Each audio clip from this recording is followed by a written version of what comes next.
Hello everyone, मैं मिथुन सिंह स्वागत करता हूं आप सभी का। आशा करता हूं आप सभी बहुत अच्छे होंगे। बात करेंगे BBMKU यूजी सेमेस्टर थर्ड के प्रीवियस ईयर क्वेश्चन पेपर की। पेपर आपका था फिलॉसफी का और MDC 03 इस पेपर का कोड है। 2025 में आपकी परीक्षा संपन्न हुई थी।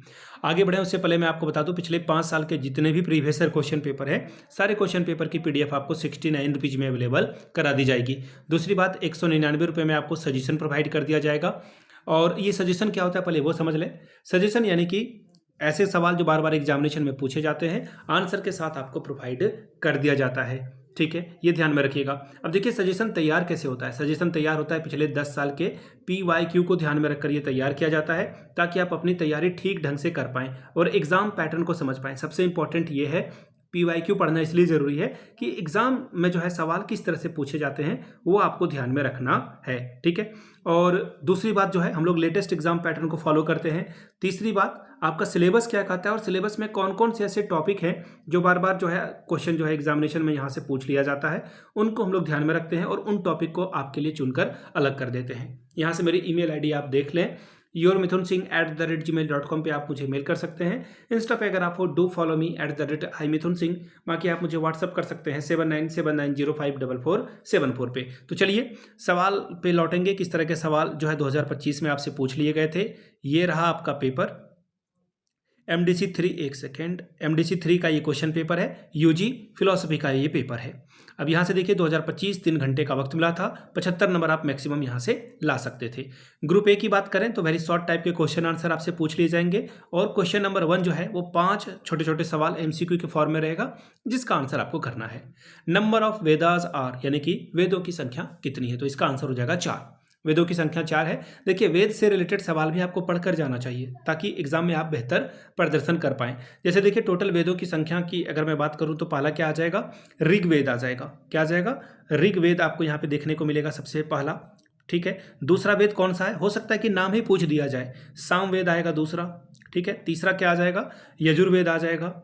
फिर क्या आ जाएगा, मैं शॉर्ट ही लिख रहा हूँ, यजुर्वेद आ जाएगा और फिर एक और क्या आ जाएगा, अथर्ववेद आ जाएगा। ठीक है, अब आप देखिए ये 4 तो आपने पढ़ लिए। सबसे पुराना कौन सा है, संगीत या फिर जादू टोना या बलि प्रथा की बात किस वेद में की गई है, उनको आप पढ़कर जाएं और MCQ वहाँ से भी सवाल बनेगा। NCERT लुसेंट वगैरह को पढ़ेंगे तो आपको काम चल जाएगा।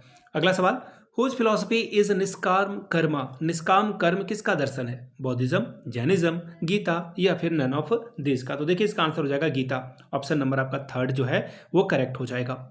ठीक है, श्रीमद् भगवत गीता में भगवान श्री कृष्ण ने फल की चिंता किए बिना जो है काम करने की बात कही गई, उसी को निष्काम कर्म कहा जाता है। यानी कि आप जो है रिजल्ट के बिना कर्म करें, ये बहुत इंपॉर्टेंट है।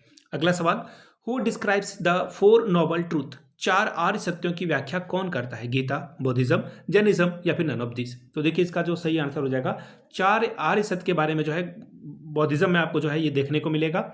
और दुख को समझने के लिए, संसार के दुख को समझने के लिए जो है महात्मा बुद्ध ने जो है 4 आर्य सत्य बताया था, जिसमें दुख, दुख समुदाय, दुख निरोध और दुख निरोध गामिनी प्रतिपदा जो है इन्होंने बनाया था। ठीक है, अगला सवाल देखिए क्या बोला गया है, number of steps of yoga in yoga philosophy. योग दर्शन में योग के कितने चरण होते हैं। तो देखिए योग में जो है 8 चरण होते हैं, जिसको अष्टांग योग कहा जाता है। और महर्षि पतंजलि ने जो है इसके बारे में काम किया है, इसको 8 भागों में उन्होंने ही बांटा था। ठीक है, अष्टांग जिसमें यम, नियम, आसन, प्राणायाम, प्रत्याहार, धारणा, ध्यान और समाधि की बात की जाती है। समाधि आखिरी में आएगा।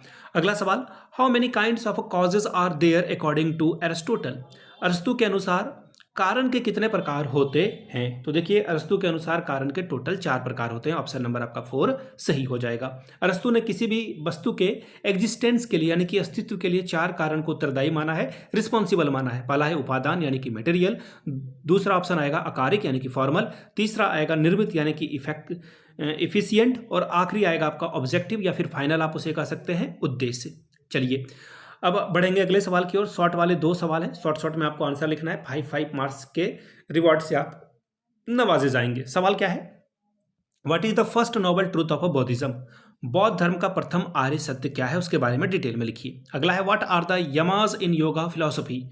योग दर्शन में यम क्या है बताएं। बात करेंगे ग्रुप बी की, 15 चौके 60 नंबर यानी कि 15 4 और 60 स्कोर कर सकते हो। 4 सवाल का आपको जवाब देना है। लॉन्ग आंसर टाइप के सवाल आपको देखने को मिलेंगे।